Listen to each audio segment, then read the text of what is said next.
அனைவருக்கும் வணக்கம். இன்றைக்கி வயநாட்டில் நிலச்சரிவு நிறைய உயிர் பாதிக்கப்பட்டிருக்கு, நிறைய ஊர் போயிருக்கு. நம்ம தமிழர்களும் அதில் நிறைய பேர் உயிரை விட்டுருக்காங்க. அதை பார்க்கும்போது ரொம்ப வருத்தமாக தான் இருக்குது. நிலச்சரிவு ஏன் வருது? மலையை குடைஞ்சி ரோடு ஓடுறோம், மலை அடிவாரத்தில் வீடை கட்டி வாழ்கிறோம். இன்றைக்கி கார் ஓணும், பஸ்ஸு ஓணும், ரோடை அகலப்படுத்துறன்னு மலையை குடையிறீங்க. இன்றைக்கி அந்த காரு பஸ்ஸுகளே ஒன்றும் இல்லாமல் போச்சு. இதெல்லாம் மனசில் வச்சு இயற்கைக்கு வழி விடுங்க, இயற்கை வளத்தை காப்பாற்றுங்க.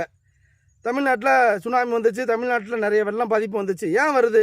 பூரா மலைகளை குடைஞ்சி இந்த வேலை பண்ணுறீங்க. இதெல்லாம் தவிருங்க.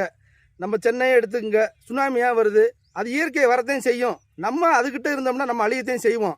அதனால் கடல் பகுதிகளில் 30 கிலோமீட்டருக்கு எந்த ஒரு வீடு வாசலோ அப்படிலாம் இருக்கக்கூடாது. இன்றைக்கி அதை கட்டுறேன் இதை கட்டுறேன்னு இன்றைக்கி பீச் ஓரத்தில் பூரா கட்டி வச்சுருக்கீங்க. இதெல்லாம் ஆபத்து, மனசில் வச்சுக்கோங்க. இயற்கைக்கு வழி விடுங்க, இயற்கையை வாழ விடுங்க. அப்போ தான் இயற்கை நம்மளை வாழ விடும்.